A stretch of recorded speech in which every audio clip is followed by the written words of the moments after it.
My name is Emily and I'm 11. When I grow up, I want to be a fashion designer because I love fashion. My name is Alana and I'm 8.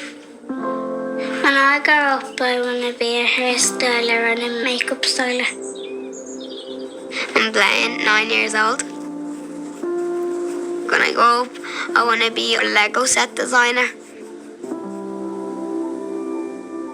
If I had 3 wishes, my first wish would be get a new house. Give everyone a house. To have a house.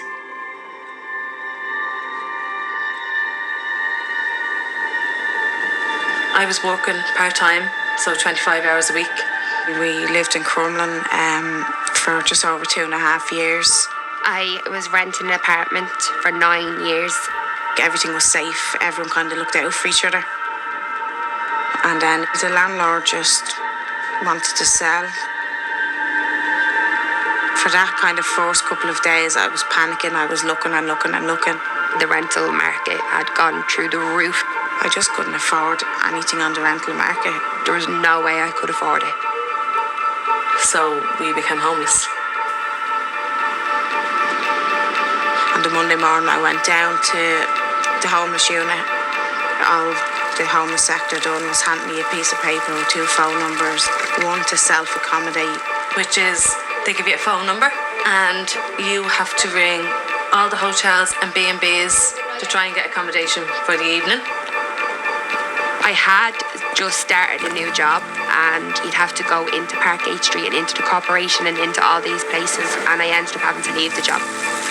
Trying to run around in a panic, it wasn't feasible, it wasn't working out. if you don't find a hotel or B&B before 4 p.m, you ring an emergency line. It was like 8 or 9 o'clock at night. We were waiting for a call to say, we have somewhere for you.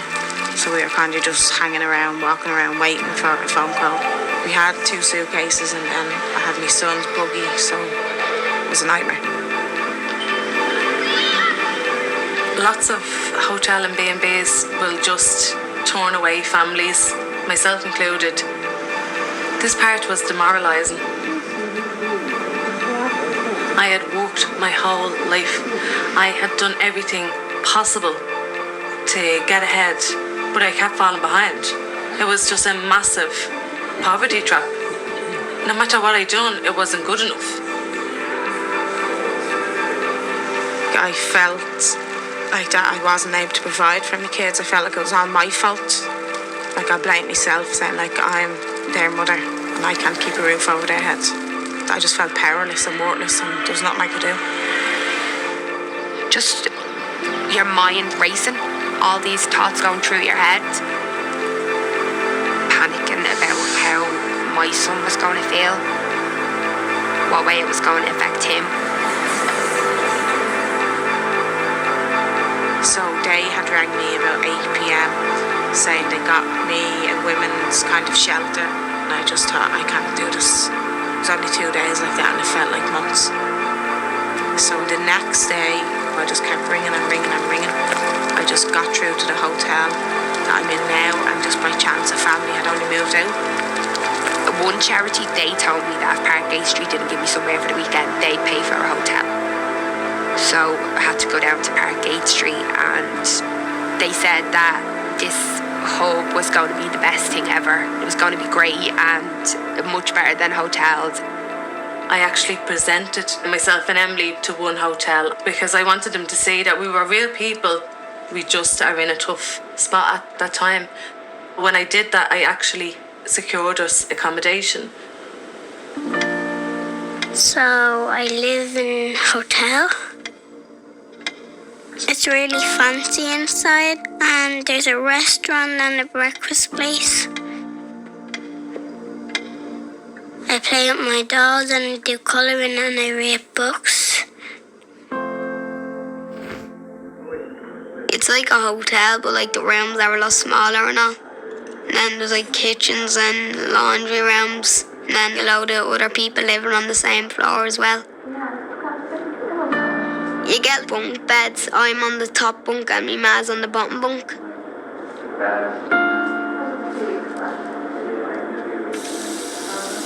What Most of the dinners at the hotel were just takeaways. There was no cooking. And it was small. And I had to stay in the same bed as my mum. Well, the hub is an old Magdalen laundry. Downstairs of the hub is lovely and bright and shiny. The rooms aren't. The walls are closing in on you. They're so small, they're claustrophobic, you feel like you can't breathe. The hotel we are in, we have a kitchen and I have washing facilities. So I think while I'm there, I think I'm kind of feeling not too bad. You know, now like I have kind of nobody to talk to when I'm up in the hotel. Where I used to like go out the front garden, have a cigarette and there'd be somebody out and you'd have a little chat with them for a couple of minutes. I know like that they're trying their best, but it's not made for families to live in.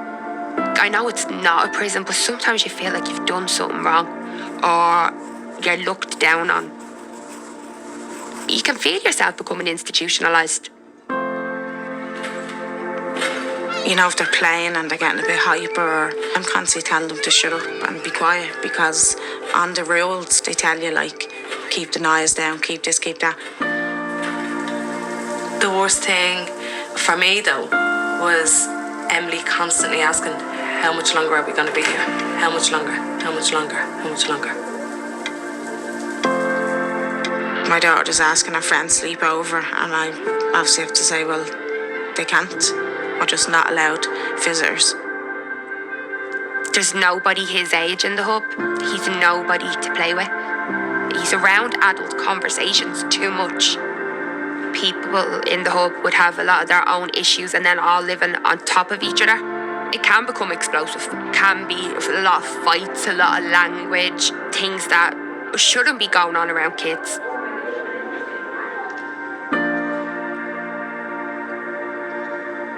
My hobbies are like Lego, singing, drawing and art.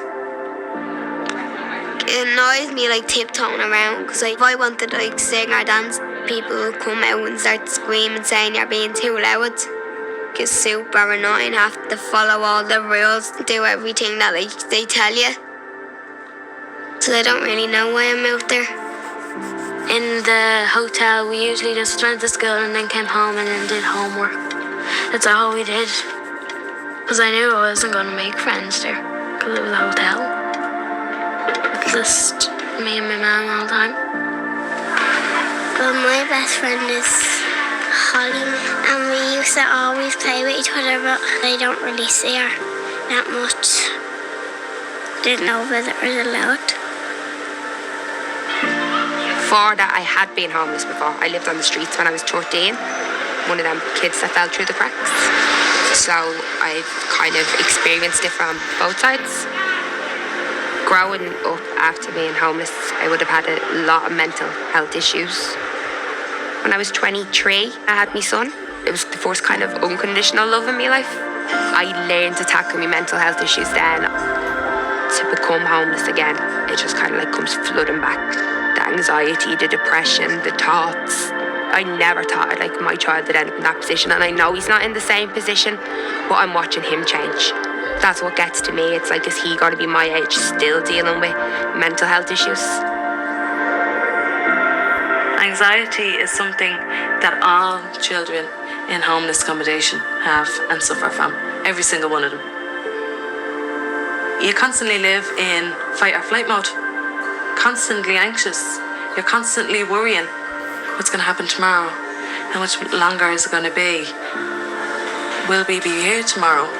I mean, she was going to school, she was crying her eyes out. I know he hides a lot of it in school. If he hears the word homeless, he thinks that somebody's talking about him. His school have put him forward into therapy because of his anxiety. And he'll sit there sometimes and he'll cry and I'll say it won't be for much longer and we'll get a house soon, but you can see he's lost hope because he just answers with, yeah, right. My biggest fear is the unknown. Next week my month is up in the hotel and I won't know till maybe a day or two beforehand if they'll extend me for another month or not. I don't know what the next day is going to bring. It's the feeling of hopelessness, like I'm his mammy and I'm supposed to make it right, but I can't make this right. And that's what kills me the most.